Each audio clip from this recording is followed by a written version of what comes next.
If you got the home learning, the higher home learning for year 10 with the statistics for the 23rd. Question 1 is in the other video, so you're going to have to watch the other video. Question 2, let me see what the question is. So we've got this and this. So let's multiply out the brackets first. Now I'm trying to make x the subject. So I want this x with these x's. So we want all the x's together. So let's factorize it. Take the x out. Now I only have one x. That's what you want. Divide by this. Divide by this. And now you have x as the subject.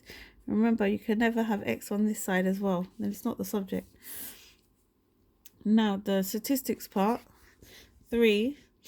She wants to estimate the number of frogs in the lake. This one was answered quite well. Okay, so remember 80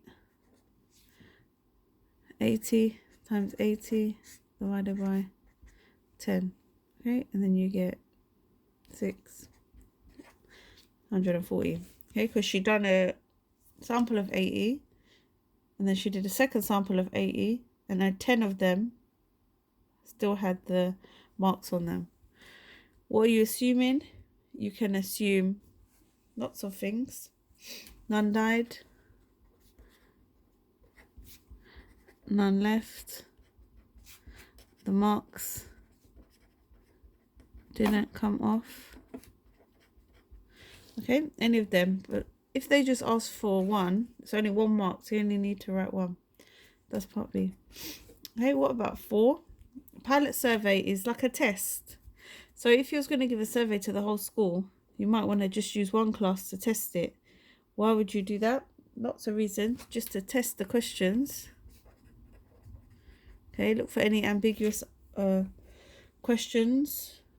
Sort of get a feel of any mistakes in the questions. Okay, maybe there was an overlapping mistake, something like that. Any errors. Also response rate as well. So errors and responses. So see, if you gave it to 30 kids and only 10 gave it back, if you give it to 30,000 people, you should be estimating how much roughly you expect to get back. Okay, so next one. Oh, B. Why is it not a random circle? Because she's asking everyone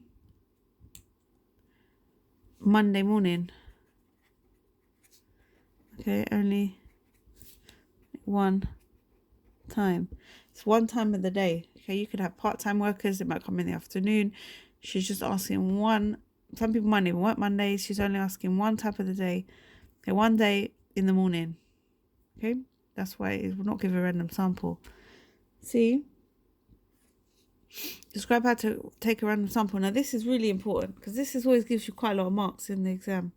So first of all, you have to assign all the workers a number. Okay, so everyone will have a number. Use a random number generator, or you could use around the tables as well, the random number tables, to generate. Does it tell you anything about the numbers? No. Generate the sample of numbers needed. You don't know how much is needed. If she needed a sample of 30, you'd say generate 30 numbers. Okay, and then match the workers to the numbers. You don't. I know it's tedious, but you do have to say that. Okay, it might ask you what's the disadvantage of that, or what could go wrong and how would you fix it. Obviously, if it's a repeated number, sometimes you'll do number generator will give you 2 12s, then you just take another one. Okay, 5. Explain why a stratified sample is taken. Because there's different amounts of male and female and junior. Okay, there's different amounts. So you want, there's quite a lot of different, like senior male and junior is the same.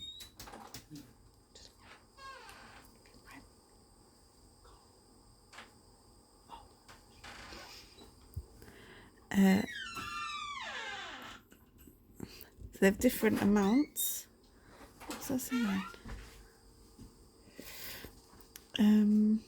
B.